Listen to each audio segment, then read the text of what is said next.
अब हम chapter number 4 start करते हैं, जिसका नाम है लीनियर डिफरेंशियल इक्वेशंस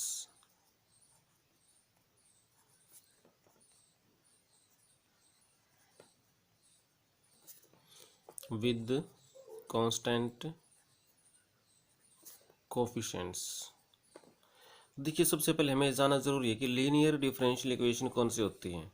तो डिफरेंशियल इक्वेशन के बारे में तुमने पढ़ रखा है, जिसमें डिपेंडेंट वेरिएबल का डिफरेंशिएशन होता है with respect to the independent variable. और यहाँ पर हम ऑर्डिनरी डिफरेंशियल इक्वेशन ही लेके चल रहे हैं। अब वो लीनियर का मतलब क्या होगा? ये डिफरेंशियल इक्वेशन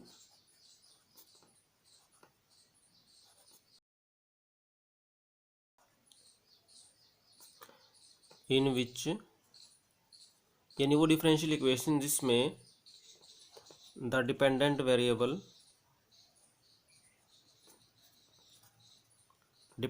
को हम लेके चल रहे हैं यहाँ पे y and it's derivatives.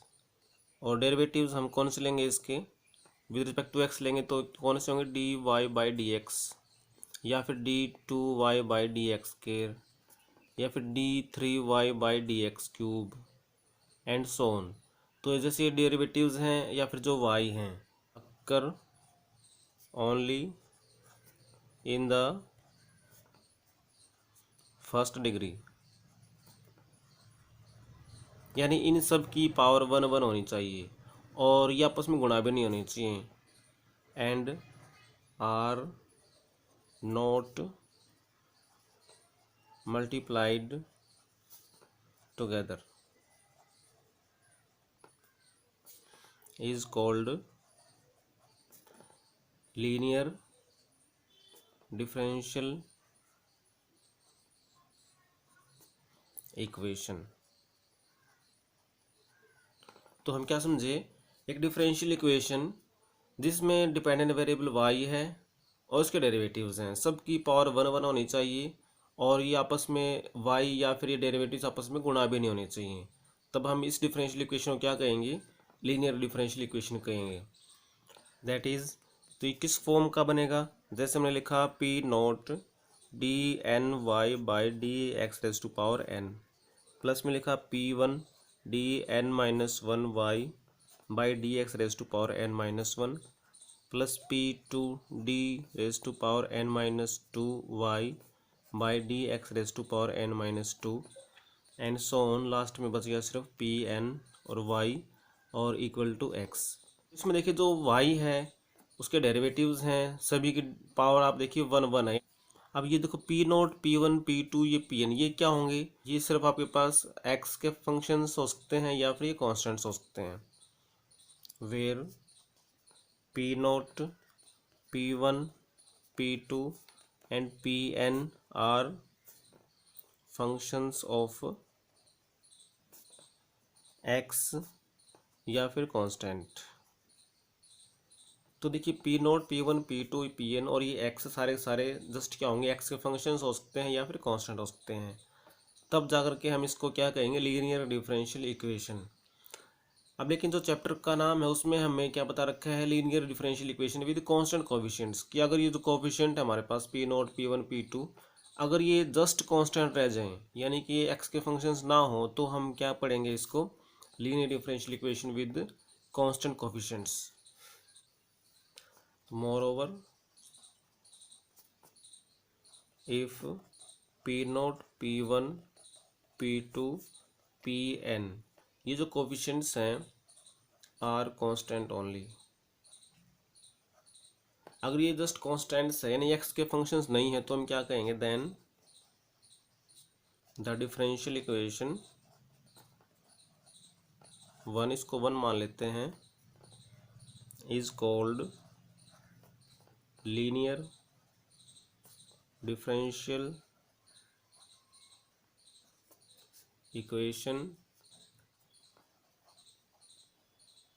with constant coefficients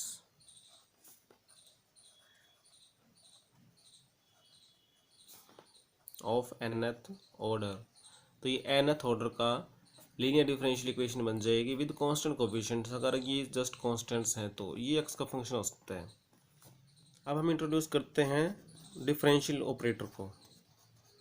the differential operator D. तो देखिए डी का मीनिंग क्या रहेगा, जो ये डी बाई डी एक्स लिखते हैं differentiation with respect to x के लिए, इसको हम लिखेंगे डी। और ऐसे जो डबल डेरिवेटिव होगा d two by d x square second differential operator, इसको हम लिख देंगे फिर डी स्क्वेयर। यानी d means differentiation with respect to x और डी स्क्वेयर मीन्स कि second time derivative and so on.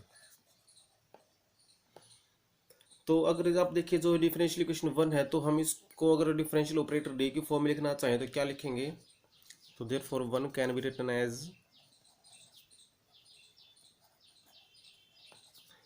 P naught, यहाँ लिख देंगे d raise to power n, और वाई हम यहाँ से हर एक में से कॉमन ले लेंगे, प्लस में P one D raise to power N minus one, plus में P two D raise to power N minus two, और लास्ट में हमारे पास जस्ट बचेगा पी एन, और पूरे में से हमने ले लिया है वाई कॉमन और इक्वल टू एक्स। तो ये फॉर्म बन जाएगी, यानी उस डिफरेंशियल इक्वेशन को हम ऐसे लिख देंगे। अब देखिए ऑक्सिलरी इक्वेशन कौन सी होती है,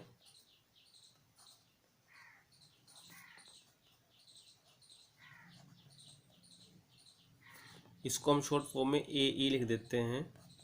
तो देखिए इसमें जो ये p not D raise to power n, p one D raise to power N minus one, p two D raise to power N minus two, और ये पी एन है, इसको अगर हम जीरो पुट कर दें तो ये ऑक्सिलरी इक्वेशन बन जाएगी। यहाँ पर p naught p one p two तो कॉन्स्टेंट्स हैं ही, डी को हम जस्ट एक एल्जेब्रिक क्वांटिटी लेके चल पड़ेंगे।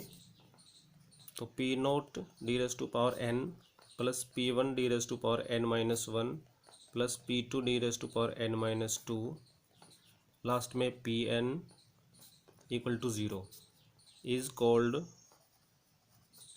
Auxiliary equation.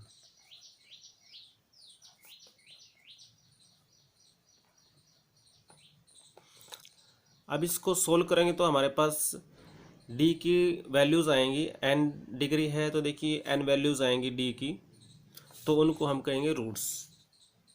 तो roots of auxiliary equation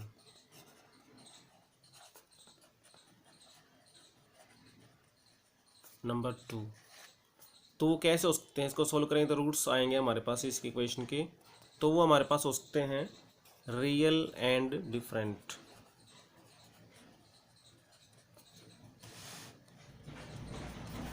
two और मोर रूट्स कैसे हो सकते हैं, may be equal and real, या फिर क्या हो सकता है कि टू और मोर रूट्स में बी इमेजिनरी। अब इमेजिनरी तो आपको पता है कि कॉम्प्लेक्स कंजुगेट्स में आते हैं, या तो 2 मिलेंगे आपको, जो 4 मिलेंगे, या फिर 6 मिलेंगे, इस तरह से वो आपके इमेजिनरी में भी हो सकते हैं। अब उस तरह की इमेजिनरी में आने के बाद भी कुछ आपके इक्वल आ जाए, यानी जो कॉम्प्लेक्स कंजुगेट है सिर्फ कॉम्प्लेक्स कंजुगेट दोबारा से रूट आ जाए, तो इनको स्टडी